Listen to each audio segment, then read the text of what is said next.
Boa noite.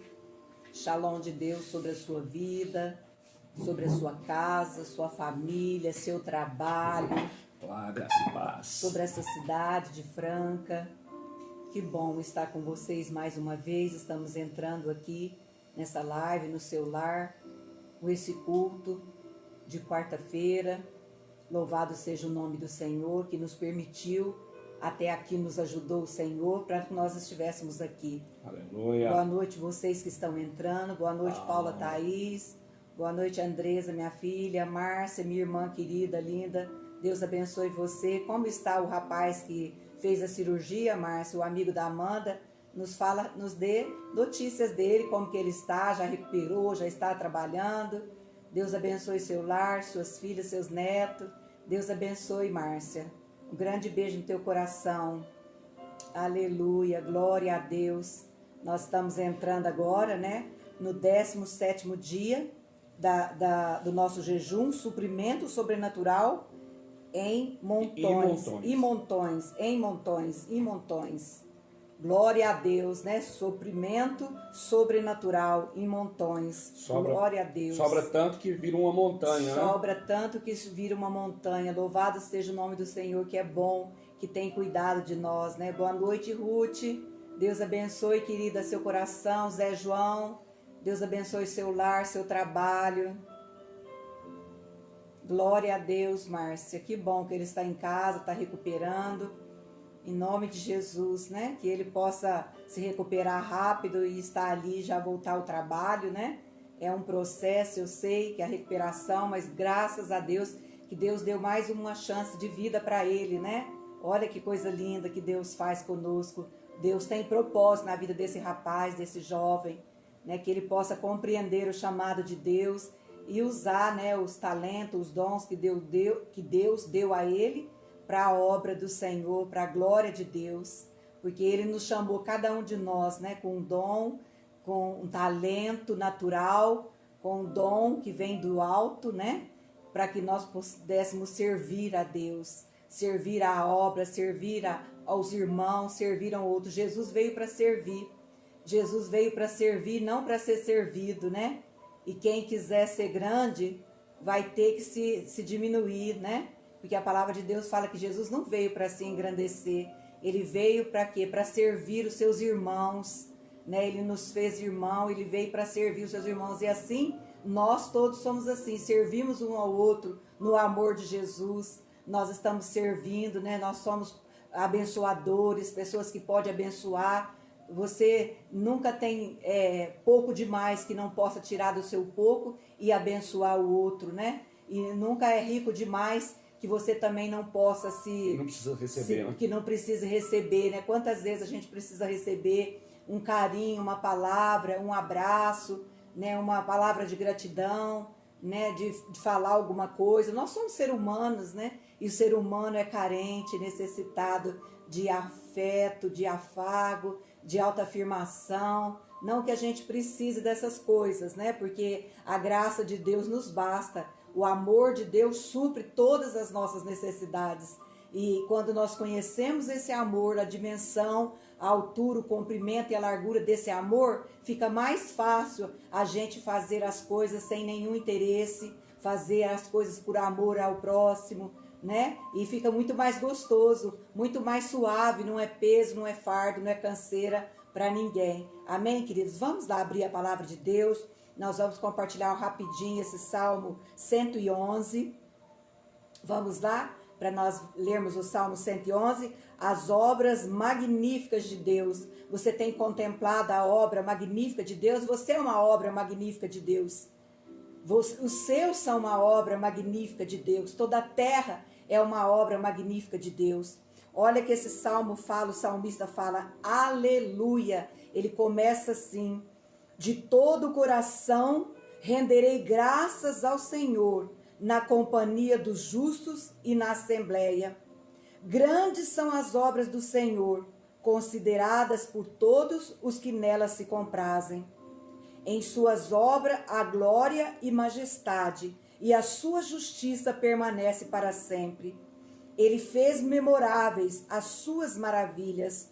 benigno e misericordioso é o Senhor. Dá sustento aos que o temem. Lembrar-se-á sempre da sua aliança. Manifesta o seu povo o poder das suas obras, dando-lhes a herança das nações.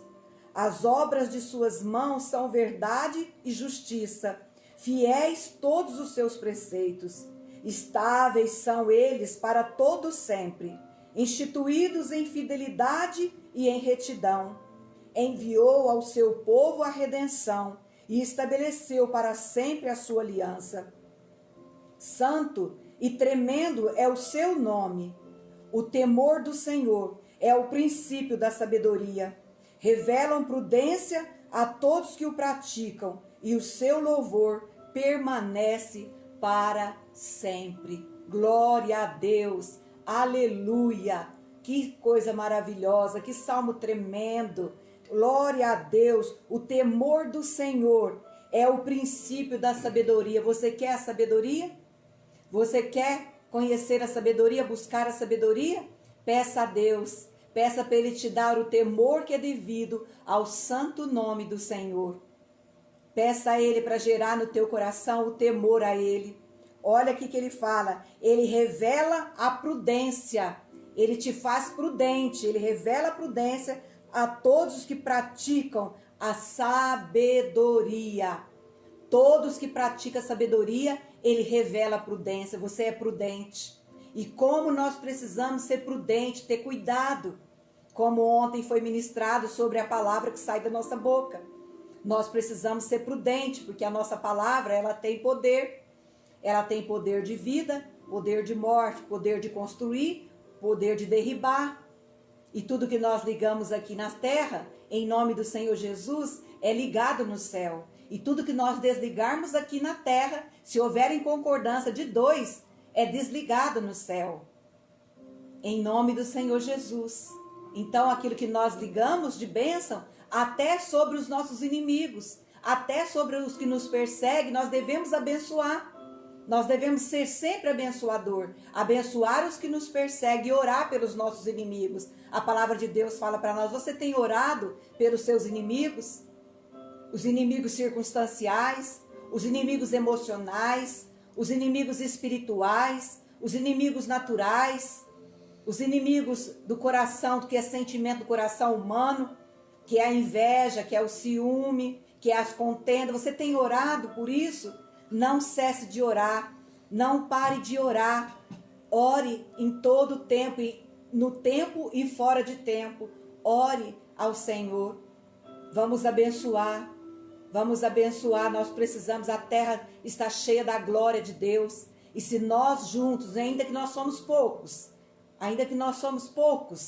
que abençoa, que não tem a malignidade, a maldade no coração, não importa. Né? Nós devemos sempre colocar o nosso coração para que o Senhor possa sondar e ver se há algum caminho mal dentro do nosso coração. E manter o nosso coração puro, o nosso coração sincero, nosso coração transparente.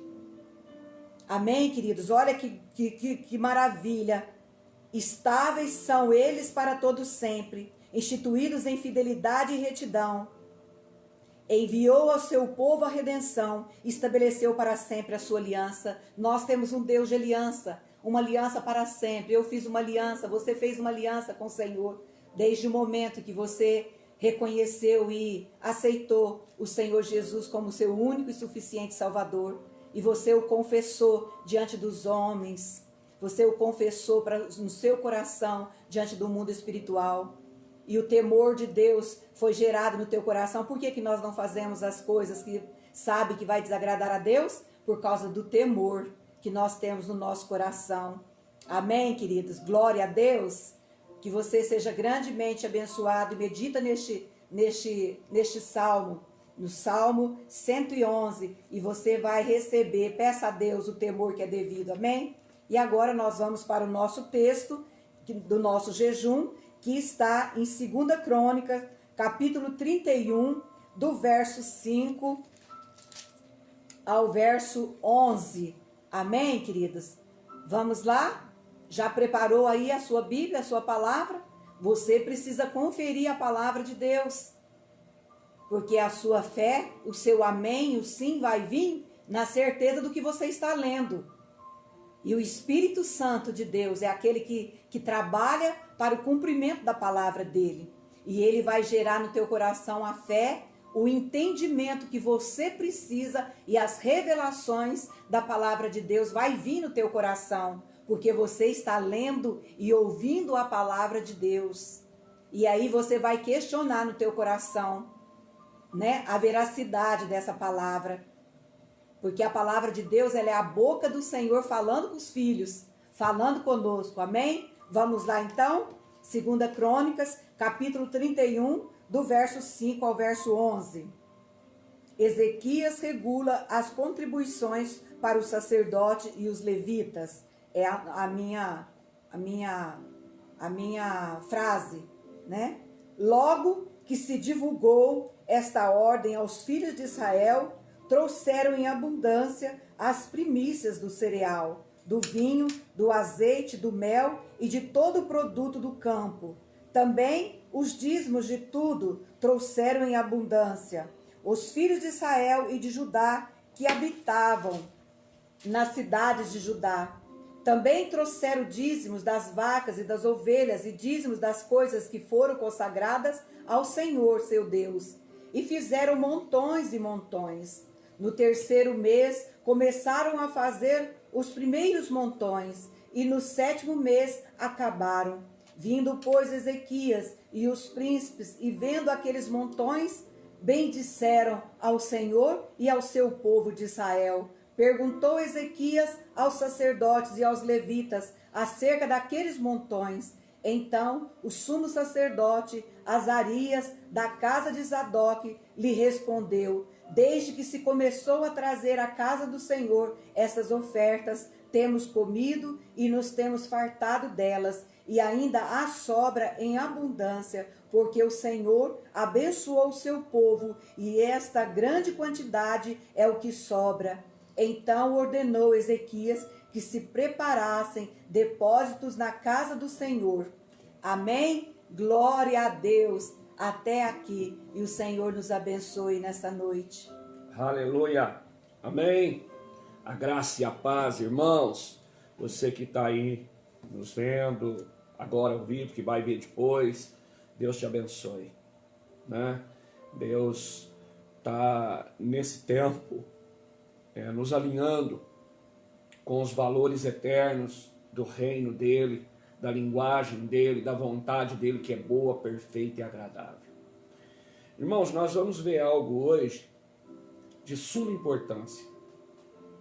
Eu fico impressionado com o zelo de Deus, o cuidado de Deus, de expor um assunto com tanta clareza, com tanta propriedade da história de uma família. Nós temos falado aqui, nós já tínhamos falado isso em outras ministrações na igreja ao longo dos anos, que falamos esses dias, que fazer o certo, fazer o correto, não é o suficiente. Para alinhar com o céu, fazer o correto não é suficiente. Eu preciso fazer o correto da forma correta, no padrão do céu, no fundamento que o céu estabeleceu. E eu só tenho acesso a esse fundamento quando eu faço o correto, mas com interesse de coração. Nós vamos falar hoje a respeito disso, como fazer o correto com interesse de coração, né? E que essa palavra, nessa noite, para que haja abundância, que haja sobra na sua casa, e que haja também essa abundância, essa sobra na casa do Senhor. Então, mas para isso é preciso mudanças e atitudes, reposicionamento. E eu quero te falar, queria que você só prestasse atenção, o texto que nós lemos fala do rei Ezequias. E Deus fez questão de relatar essa família com 4 gerações. Deus vai falar do tataravô do bisavô, do avô, do pai, e depois fala de Ezequias. Isso vai de 2 Crônicas, capítulo 25, ao capítulo 32. Ok? Então, são princípios e valores que devem ser construídos dentro de nós. Eu queria que você prestasse muita atenção, né? E nós vamos começar em 2 Crônicas, capítulo 25. O capítulo é muito grande. Eu separei alguns pedaços de algum versículo. É importante você entender. E aqui está falando de Amazias. Ele foi tataravô de Ezequias. Aleluia. 2 Crônicas 25. E diz o seguinte: era Amazias, 25:1, da idade de 25 anos, quando começou a reinar, e reinou 29 anos em Jerusalém.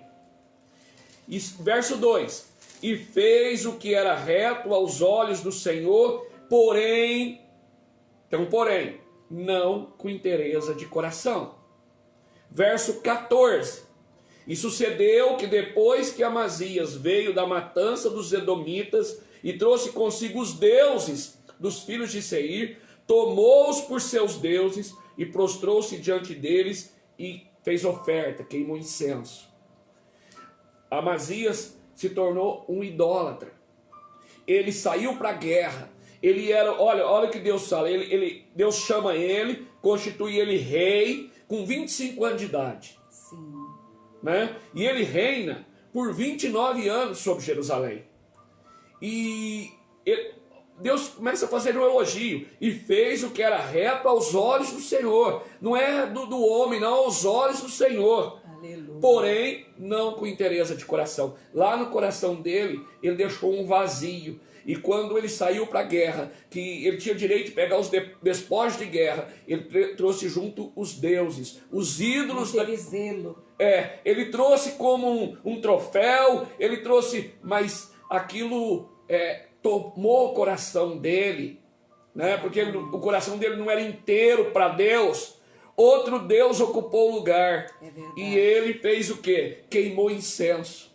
Então, o tataravô de Ezequias, Deus está contando a história dele, que ele se tornou rei com 25 anos, foi reto aos olhos do Senhor, porém não com inteireza de coração, e o que ele tinha lá, o espaço que ele não entregou para Deus, era a idolatria. Vai guardando aí. Depois, no capítulo 26, vai falar do bisavô, que era Uzias. 2 Crônicas 26, do 1 ao 4. Então todo o povo tomou a Uzias, que tinha 16 anos, e o fizeram rei em lugar de Amazias, seu pai. Este edificou a Elote e a restituiu a Judá depois que o rei dormiu com seus pais. Tinha Uzias 16 anos quando começou a reinar, e 55 anos reinou em Jerusalém. E fez o que era reto aos olhos do Senhor, conforme a tudo que fizera Amazias, o seu pai. Mas, havendo-se já fortificado, exaltou-se o seu coração até se corromper, e transgrediu contra o Senhor seu Deus, porque entrou no templo do Senhor para queimar incenso ao altar do incensário. Quem podia entrar no altar e queimar incenso era o profeta, era o sacerdote. O rei não era função do rei. Então, mas Uzias, bisavô de Ezequias, o que ele tinha no coração dele? Olha a riqueza do detalhe da palavra. Fez o que era reto aos olhos do Senhor, conforme tudo que fizera Amazias, seu pai. Ele copiou o pai. O pai, o que ele fez? Não tinha inteireza de coração para Deus. Ele também não teve. Só que o pai, aquele espaço no coração, né? O que ocupou? A idolatria. O que ocupou no coração de Uzias? O orgulho. Por quê? A função do sacerdote, ocupar a função do sacerdote é inveja. Inveja tem uma raiz, uma fonte, orgulho. Querer o lugar do outro. Querer o lugar do outro. Querer fazer o que... Ele era rei, tinha uma função. Os sacerdotes tinham outra função. O rei não podia queimar incenso. O rei não podia bater o incensário no altar. E Uzias fez isso.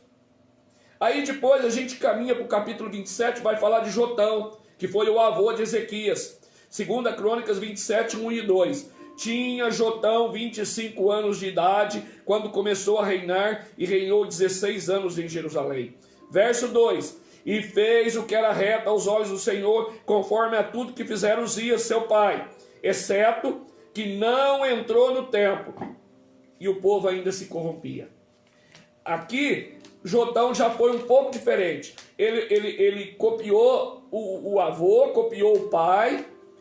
Do pai que queimou incenso, ele não copiou, ele não entrou no templo para queimar incenso, mas ele não confrontava o povo do pecado.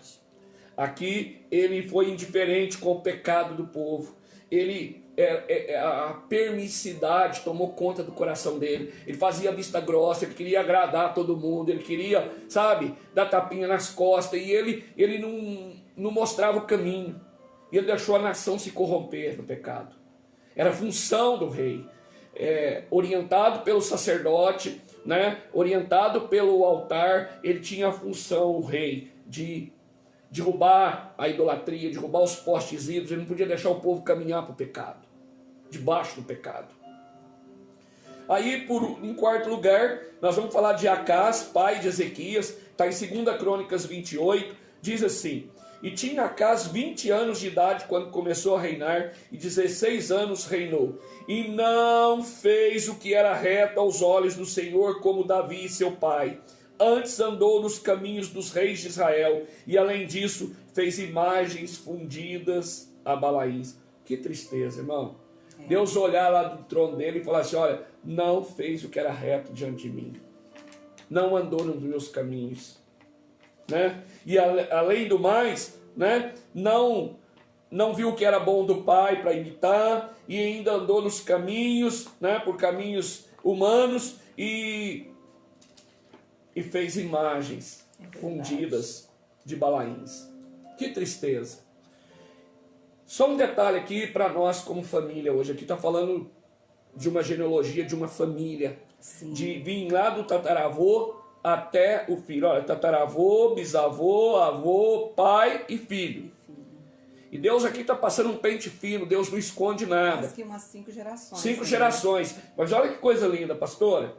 Como que nós somos uma geração hoje tão evoluída, tão cheia de tecnologia, tanto conhecimento e tão cheio de mimimi. Nós vimos aqui o tataravô, que foi Amazias, foi rei com 25 anos. Uzias, o bisavô, foi rei com 16 anos.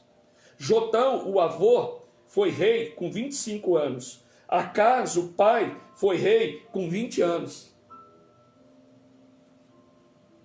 E hoje, os nossos jovens, com essa idade, não sabem, às vezes, amarrar o cadastro do sapato. Verdade. Sabe? Eram reis de nações. Homens responsáveis. Que Deus mandava colocar lá. Homens experimentados. E homens, por exemplo, igual aqui, ele com 25 anos, ele reinou 55 anos, ficou no trono. Ele entrou com 25 e saiu com 80 anos do trono, irmão.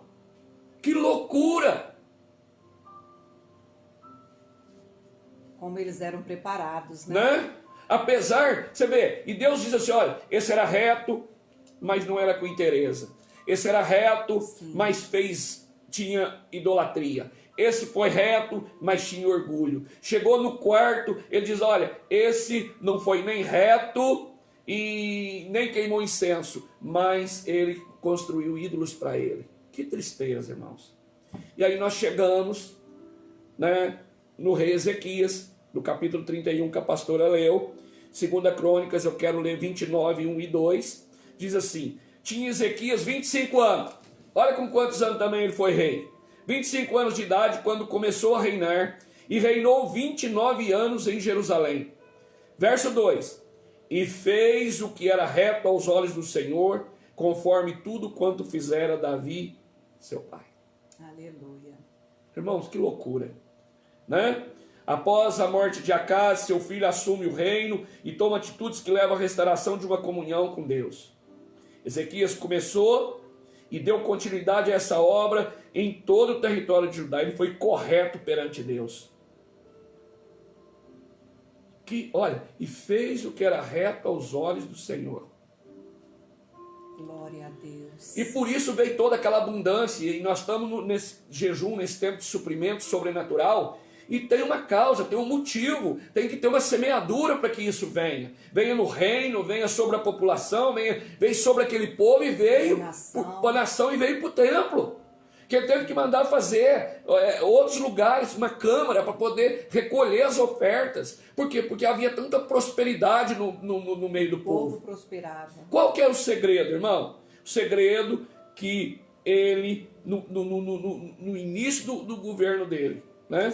Ele já fez isso. Olha o que diz 2 Crônicas 29:3. Ele, quem? Ezequias.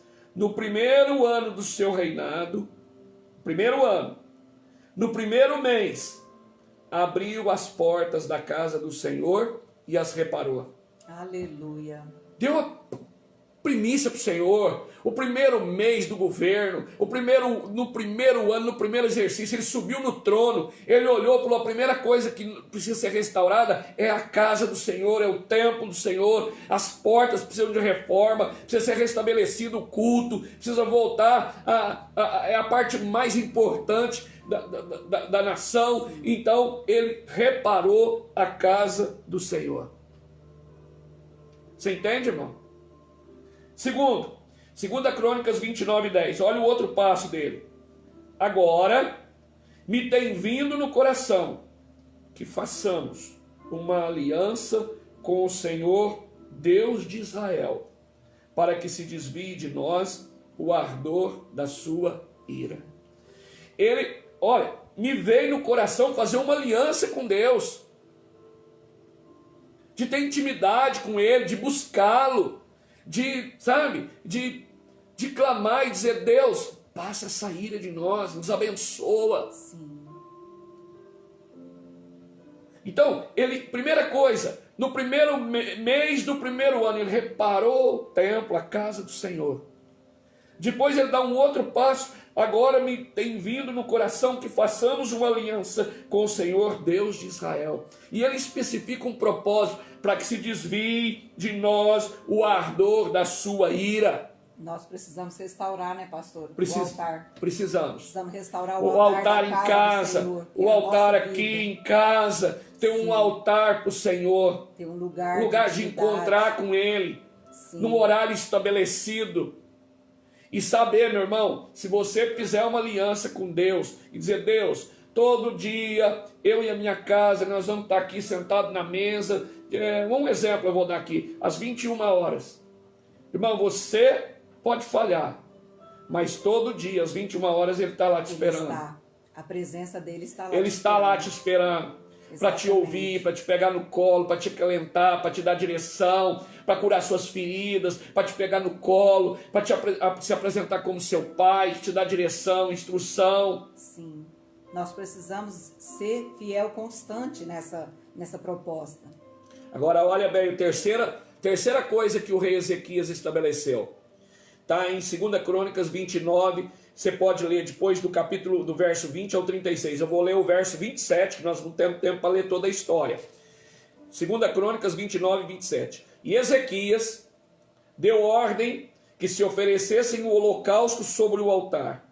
E ao tempo em que começou o holocausto, começou também o canto do Senhor, com as trombetas e com os instrumentos de Davi, rei de Israel. Ele restabeleceu, reformou o templo, fez uma aliança com o Senhor, agora ele estabelece o formato do culto e o louvor. Aleluia, glória a Deus. Sabe, irmão? Olha que coisa linda.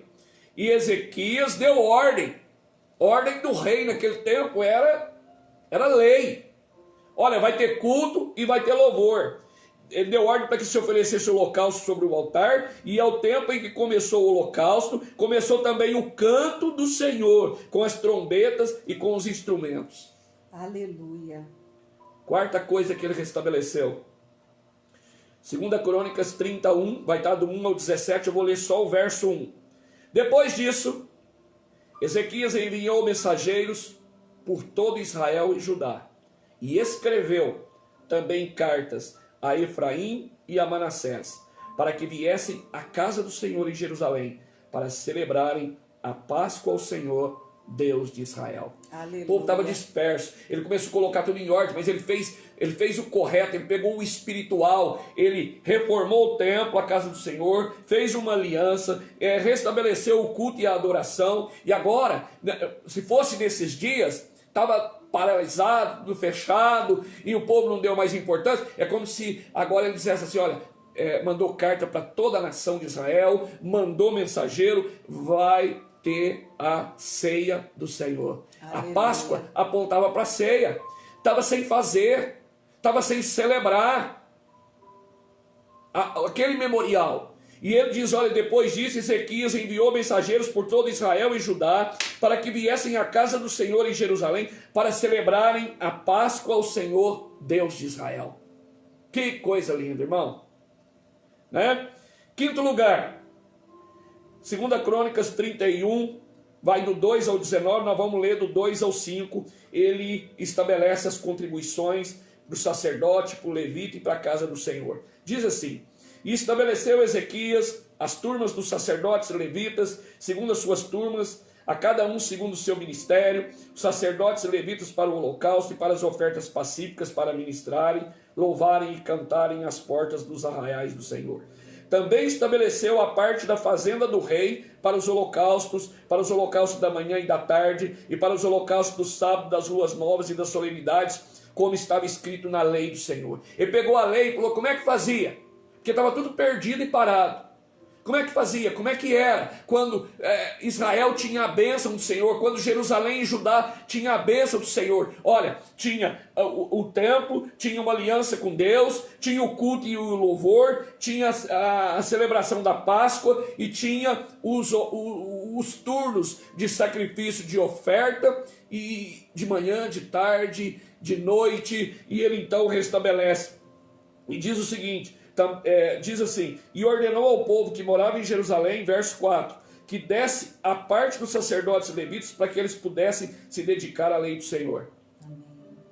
E depois que se divulgou esta ordem, os filhos de Israel trouxeram muitas primícias de trigo, mosto, azeite, mel e de todo o produto do campo.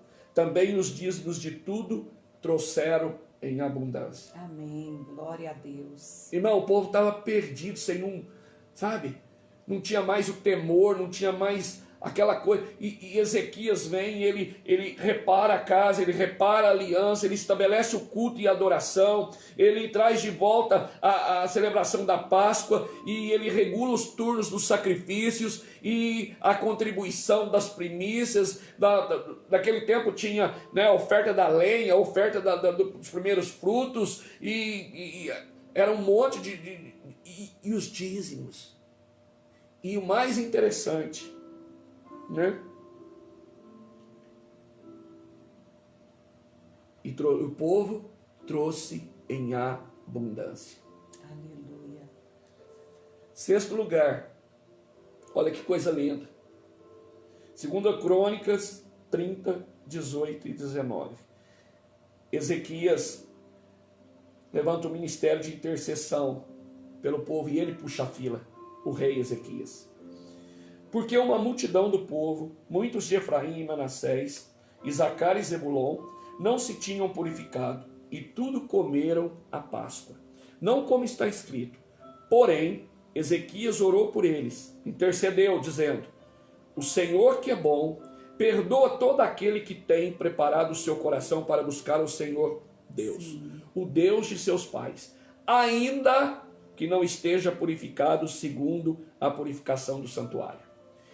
Aqui, irmão, eu vejo a manifestação da graça no tempo da lei. Aleluia. A graça ainda não tinha nem vindo, que é Jesus Cristo, que é o verbo que habitou no nosso meio, cheio de graça e de verdade. Aleluia. Mas Ezequias tinha um coração tão alinhado com Deus, tinha tanta inteireza com Deus, que ele percebeu que aquelas tribos participaram da Páscoa sem o cumprimento da lei, e eles não podiam comer, eles não podiam participar, mas o que ele fez? Ele orou a Deus, ele pediu perdão por eles a Deus, para que eles pudessem participar, para que eles pudessem comer da Páscoa, e com toda a nação.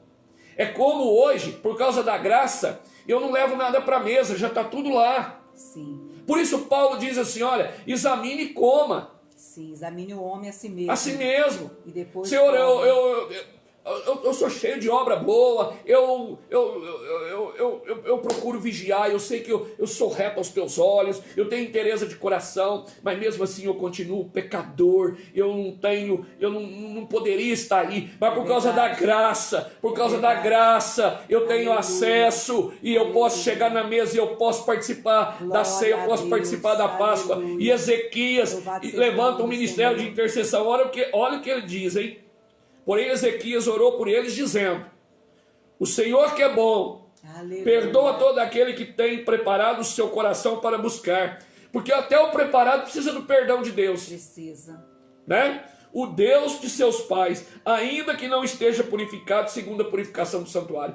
E ele orou por aqueles que não tinham purificado, porque uma multidão do povo, muitos de Efraim, de Manassés, de Isacar e de Zebulon, não se tinham purificado. E contudo comeram a Páscoa. E ele foi ali, ele intercedeu e a graça veio e eles puderam participar. Entende isso, irmão?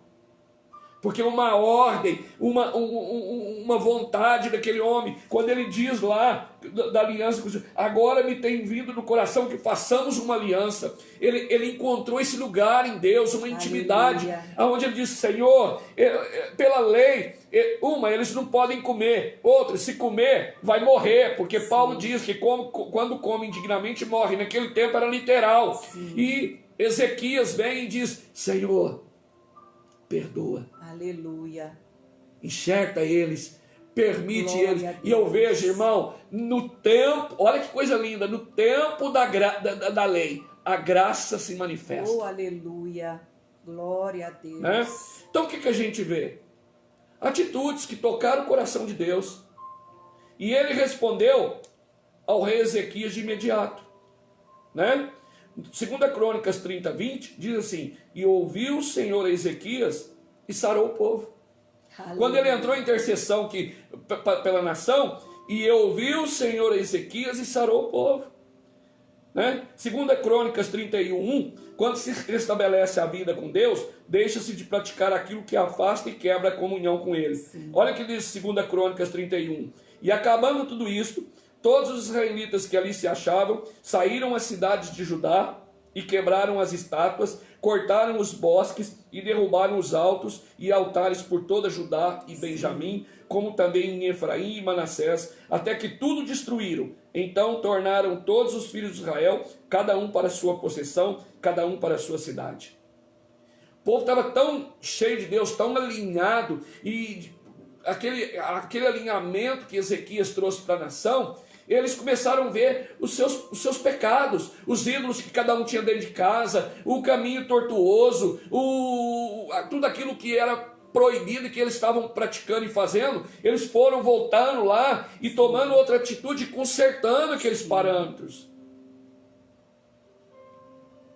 Né? Por quê? Por causa da atitude do rei Ezequias, que tocou o coração de Deus, e Deus veio com uma resposta de restauração. Que Deus encontre muitos Ezequias nessa geração, que se levanta para restaurar o altar, que se levanta para pedir perdão a Deus por esta nação, por este país, por esta cidade, pelo governo desta nação, né, pelas instituições. Que Deus levante os Ezequias em nome de Jesus, lá no Congresso, lá no Senado, que Deus levante os Ezequias para restaurar as portas na cidade de Franca, nas igrejas. Levanta Deus levante os Ezequias. Não importa, olha, irmão, não importa. Aqui, igual a pastora falou, Deus narrou aqui nesses capítulos 5 gerações de uma família. Pegou lá do tataravô até o filho aqui. Mostrou, todos foram reis, mas mostrou a atitude e o coração de cada um deles. Para a gente aprender. É verdade. Então, eu firmo aqui mais uma vez, fazer o que é correto não basta. Não basta. Eu preciso fazer o correto no modelo de Deus, com o fundamento de Deus, porque o próprio Jesus falou, quando ele falou de 2 fundamentos em Mateus 7, 24 a 27, ele fala dos 2 fundamentos. Os 2 construíram, ouviu que era para construir uma casa. Ó, vocês dois vão construir uma casa. Tá bom, Senhor. E olha, só que é o seguinte, tem um jeito rápido, o modelo da casa é igual. Tem o jeito rápido e o jeito difícil. Que é mais demorado um pouco. Né? Um pode fazer aqui na areia, o outro pode fazer na rocha. Só que deixa eu falar para vocês, na areia vai ser muito rápido de fazer, dá menos trabalho. É certo fazer na areia? Pode fazer. Não tem problema nenhum, não tem nada que desabone. Só que é o seguinte, quando vier o vento, quando o rio transbordar, quando a chuva chegar, um fez aqui, o outro fez na rocha. O que fez na areia vai ruir. E eu considero, Jesus falou, o que fez na areia como imprudente. E o que fez na rocha como prudente. Demorou mais, foi mais difícil, fez a mesma casa e gastou o dobro, o triplo do tempo. Mas ela não vai cair. Por quê? Porque é a forma certa, com o fundamento certo, que é a rocha, que é Cristo. Aleluia. Então, você pode, eu sou o melhor advogado, eu sou o melhor engenheiro, eu sou o melhor empresário, eu sou o melhor administrador, eu conheço das técnicas, eu formei, eu tenho diploma, depois eu fiz especialização, depois eu fiz mestrado, depois eu fui PhD e ok, você tem a forma correta, você tem a instrução certa para fazer. Exatamente. Mas se você não fizer na rocha em Cristo, alinhado com Ele, com o que Ele diz, no tempo dele, no formato dele, com a aplicação do que Ele instrui, você vai construir na areia e vai rodar, não importa a sua sabedoria, não importa o empenho, não importa a dedicação, na hora difícil, no dia mau, no dia ruim, Sim. no dia da tempestade, no dia do rio que transborda, vai rodar. Sim. Sabe, irmão? Então, eu preciso entender essas coisas. Então, eu preciso pegar tudo que Deus permite. Ele me deu capacidade, me deu inteligência, me deu os dons naturais de discernimento, de visão, de audição, a capacidade para aprender e me deu condição de eu ser dedicado, de eu querer aprender, e eu começo a ficar cheio de conhecimento, de técnica. Ok, é preciso e é bom. Agora, tudo isso da forma correta, se eu só fizer isso na naturalidade, qualquer momento do natural derruba tudo isso, do dia para a noite. Agora, eu preciso pegar tudo isso e alinhar com a rocha que é Cristo, alinhar com o céu, com o reino. Sim. Eu preciso pegar isso que veio da árvore do conhecimento do bem e do mal, que é a cultura, que é a instrução, que é a capacitação, eu preciso pegar isso e colocar debaixo da sombra da árvore da vida, que é Cristo. Aleluia. Sabe por quê? Tudo aquilo que precisa ser tirado, você aprende o orgulho, a ganância, a soberba, a prepotência, vai cair tudo fora, irmão. A hora que a sombra da rocha, a hora que a árvore da vida permear todo o meu conhecimento, toda a minha técnica, todo o meu planejamento, sabe? Vai ficar o que pode ficar, que é o fundamento que não vai ruir. Por quê? Porque vai tirar para fora tudo aquilo, vai banir do meu coração, e eu vou poder, tudo que eu fizer, seja para a casa do Senhor, para o reino dele, seja no meu trabalho, na minha empresa, no meu casamento, na minha família, eu vou fazer com inteireza de coração. Aleluia. Deus elogiou de 5 gerações, 4, todos Deus elogia, que eles eram homens retos, foram retos diante dos olhos do Senhor. Só que dos 4 que ele falou que era reto, que tem um que não foi reto e nem foi nada, mas dos 4 que foram retos diante dos olhos do Senhor, um tinha orgulho, o outro tinha idolatria, o outro tinha a permissidade, o outro, o que ele tinha? Deixa eu ver aqui. O outro tinha, um tinha orgulho, o outro tinha idolatria, o outro tinha permissidade e o outro tinha... queria fazer a função do sacerdote, que não era dele. Eu sou o rei, eu mando. Mas o rei pode fazer o que ele quiser. Aos olhos humanos da terra, ele podia fazer. Ele podia até mandar matar o sacerdote. Mas quando ele traz isso para um alinhamento da lei de Deus e do plano de Deus, quando alinha com o céu, Deus diz assim: o rei não pode queimar incenso no altar. É função do sacerdote, ponto. Aí ele fez, e Deus diz assim, que ele não fez com interesse de coração. Foi um bom rei, foi reto, mas não teve interesse de coração. Então a minha busca e a sua busca, irmão, para entrar debaixo desse suprimento sobrenatural, que sobeja, que sobra, que passa através de mim, e parece que quanto mais eu dou, mais eu recebo, sabe? Aquilo vai multiplicando de uma maneira sobrenatural, que se você ler o capítulo 31, sabe o que o rei Ezequias teve que fazer uma hora? Teve que pedir para o povo não levar oferta, não cabia mais. De tanta prosperidade no povo. Sim. Por quê? Por causa de um rei, um homem que resolveu fazer tudo, colocar num alinhamento com o céu. Pegou o que os seus antecessores, sua árvore genealógica não tinha feito, nem o seu avô, nem seu tataravô, né? Nem o bisavô, nem o avô e nem o pai. Então, às vezes a gente dá desculpa: meu pai foi assim, na minha família sempre foi assim. Você pode ser diferente. Aleluia. Vai para as escrituras e diz: eu vou fazer debaixo disso.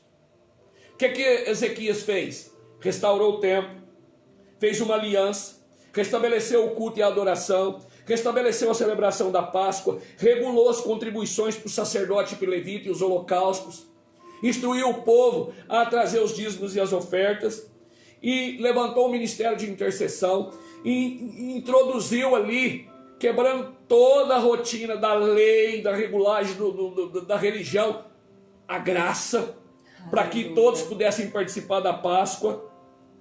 Sabe, irmão? Por quê? Porque buscou um alinhamento com o céu. E por causa disso, o suprimento foi contínuo, foi abundante, que Deus foi nos dê governantes, impactante. que Deus nos dê um presidente, todos os seus assessores, né? Olha o que diz, coração quebrantado dessa olha forma. O que diz no capítulo 32 de 2 Crônicas, está falando depois, nós não temos tempo aqui, a guerra, né, de Ezequias contra Senecaribe, né, que representa Satanás, que enviou uma carta de ameaça. E capítulo 32, 21, 22, diz assim, para a gente encerrar: então o Senhor, ele orou, né, o verso 20, vamos ler o 20. Porém o rei Ezequias e o profeta Isaías, filho de Amós, oraram contra isso e clamaram ao céu. Então o Senhor enviou um anjo que destruiu a todos os homens valentes e os líderes e os capitães no arraial do rei da Síria, e envergonhado voltou à sua terra, e entrando na casa do seu Deus, Deus letra minúscula, né, alguns dos seus próprios filhos o mataram ali à espada. Assim livrou o Senhor a Ezequias e aos moradores de Jerusalém da mão de Senecaribe, rei da Síria, e da mão de todos, e de todos os lados os guiou. Aleluia. Olha, irmão, que coisa linda. Pode ler essa batalha do capítulo 32 de Senecaribe. A posição desse rei. Ele recebeu essa carta de ameaças, Ezequias. Sabe o que ele fez? Ele pegou essa carta e disse: Senhor, ele tinha tanta intimidade com Deus, diz: Deus, eu vou ler essa carta aqui, ó. Essa aqui não é uma ameaça contra Israel, não é uma carta ameaçando a minha pessoa como rei, meu reino. Essa carta é uma afronta contra o Senhor. E ele leu aquela carta do rei da Síria de Senecaribe.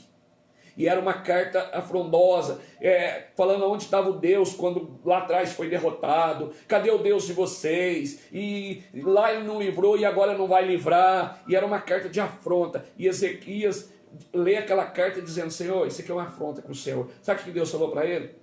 Ezequias, você não vai fazer nada. Eu vou enviar meus anjos. Aleluia. E olha, foi tanta vergonha, a derrota foi tão grande do rei da Síria, quando ele voltou para casa, os filhos dele matou ele. Sabe, irmão? Deus, nós precisamos desse alinhamento, para a gente viver esse suprimento sobrenatural, e que sobra, que você vai amontoar. E aqui não importa se está em crise, se tá em dificuldade, não importa, irmão. Vai chegar de todos os lados e aquilo vai, porque Deus é o dono do ouro e da prata, Ele é o dono de tudo, e quando nós nos alinhamos com o céu, nós vivemos debaixo dessa economia, nós vivemos debaixo dessa moeda, nós vivemos debaixo dessas instruções. Amém? Graças a Deus. Deus te Amém. abençoe. Amém. Vamos ler a oração profética, pastor? Então vamos. 17º dia, suprimento sobrenatural em montões. 2 Crônicas 31, de 5 a 11, que já foi lido. Eu vou ler, a pastora vai repetir, e a hora que ela repete, você em casa, junto com os seus, repita também. Amém. Senhor, declaro hoje que hoje é o dia de recebermos a direção que vem da boca do profeta, e sob envio contribuiremos com a tua obra. A liberalidade nos levará a caminhos de viver montões e montões. Teremos tanto suprimento que comeremos até nos fartar, e ainda haverá sobra, como diz a tua palavra. Eu e a minha família estamos debaixo dessa porção sobrenatural de abundância, e não vai faltar em nossas vidas nem coisas pequenas, nem coisas grandes, em nome de Jesus. Amém. Glória a Deus. Creia, irmão, creia. Eu estou te falando como um profeta. Graças a Deus. Alinha a tua casa. Aleluia. Sabe? Alinha a sua vida em todas as áreas, emocional, casamento, sentimental. Alinha com o céu. Amém. Qual que é o padrão do céu? Está na palavra. Sim. Olha, Deus não escondeu nada. Ele contou a história de uma família, 5 gerações. Foi do tataravô até o filho. Falando que aos olhos de Deus, quem foi aqueles homens? E nem por causa da deficiência eles deixaram de governar, de ser rei. Sim. Deus não impediu, Deus não tirou o trono, sim, só que se perderam. Eu e você vamos prosperar, você vai ter dinheiro, você casou, você constitui família. Sim. Mas eu não quero ter um porém na minha vida.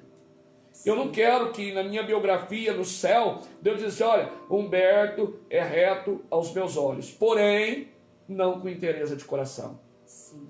Eu quero que o meu coração, interessa, é todo o meu coração. Deus ocupar o primeiro lugar, o trono. Sim. Sabe, ele governar, ele saber que o coração é dele. Ezequias descobriu esse segredo. E olha o que esse homem fez. Por uma nação. Um jovem de 25 anos. Louvado seja Deus. Irmãos, isso é lindo. Isso é a coisa mais tremenda, impactante da gente ver. E ele reinou 29 anos em Jerusalém. 29 anos de reinado. Levanta-nos, Senhor, nessa geração. Amém, irmão? Amém. Glória Deus te a abençoe. Deus. Aleluia, queridos. Que palavra tremenda. Receba aí do teu coração. Queridos, nós estamos aqui para orarmos ao Senhor, suplicar a esse Deus com toda a inteireza do nosso coração. Em especial, eu quero pedir para vocês que orem pelo Luca, do Fernando e da Silvana. Ele precisou fazer uma intervenção lá, por causa de medicamento, lá na Santa Casa. Ele já estava internado lá já faz dias, uma infecção, pneumonia nos pulmões, e deu uma parada cardíaca nele, foi restabelecido, mas inspira muito cuidado. Vamos orar a Deus por essa criança, para que o Senhor faça a vontade dele, porque nós sabemos que é uma criança especial, uma criança amada, que tem recebido todo o amor, todo o carinho e que precisa de um milagre de Deus. Amém, queridas? Vamos continuar orando pela mãe do Reginho, do Regis, né? Nossos irmãos, a Giselda, a Arlene e a sua mãe. Nós também o Donizete, o pai da Nayara, né? Que também teve enfermidade, o irmão da Sirlene. Vamos continuar orando pela Iane, a filha da Deia, pelo Lucas, sobrinho do João, né? Que também foi internado na UTI gravemente. E a Valentina, que é essa criança especial, né? Que está internada lá em Campo Grande, que é uma criança especial e que precisa de uma intervenção divina do céu. Quantas enfermidades, né? A Edna Alves Mendes, toda a sua casa, sua família, que Deus estabeleça o seu governo sobre a casa da Edna. E também vamos continuar orando pelo nosso irmão amado, Fernando Castaldini, né, que tem melhoras e depois também tem os picos de febre, para que o Senhor o sustente, o Senhor possa fortalecê-lo ali naquela cama de hospital, que o Senhor entre ali com o seu poder, envie o anjo de cura para estar restaurando, estabelecendo a saúde do Fernando e assim de todos os outros irmãos que precisam dessa intervenção. Sim, ó Deus. Há muitos enfermos, há muitos doentes, queridos, e nós precisamos suplicar a Deus. Somente uma intervenção divina do alto vai mudar Senhor, o quadro, né, da nossa terra, desta nação, deste país e daquelas vidas. Eu não perco a esperança e eu creio que o Senhor é poderosíssimo e pelas suas feridas, pelas pisaduras do Senhor Jesus, eu declaro a cura sobre todas essas vidas, Deus. em nome do Pai, do Filho e do Espírito Santo. Você que trouxe seu copo com água, vamos consagrar ao Senhor. Meu Deus, muito obrigada, Sim, Senhor, Jesus, por este elemento.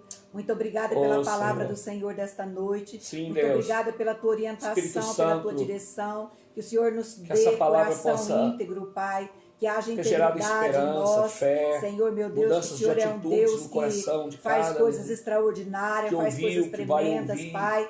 Que através dessa água o Senhor possa manifestar o seu poder, que o seu nome seja exaltado e glorificado, que o Senhor seja aclamado e que nós venhamos nos diminuir e que o Senhor seja exaltado hoje e para sempre. Nós oramos te entregando cada vida em nome do Pai, do Filho e do Espírito Santo. Amém. Graças a Deus. Tomemos a nossa água.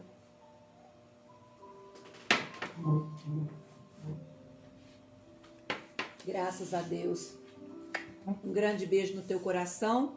Até amanhã, se Deus assim nos permitir, estaremos aqui juntinhos com vocês, na mesma fé, na mesma esperança, na mesma perseverança em Cristo Jesus.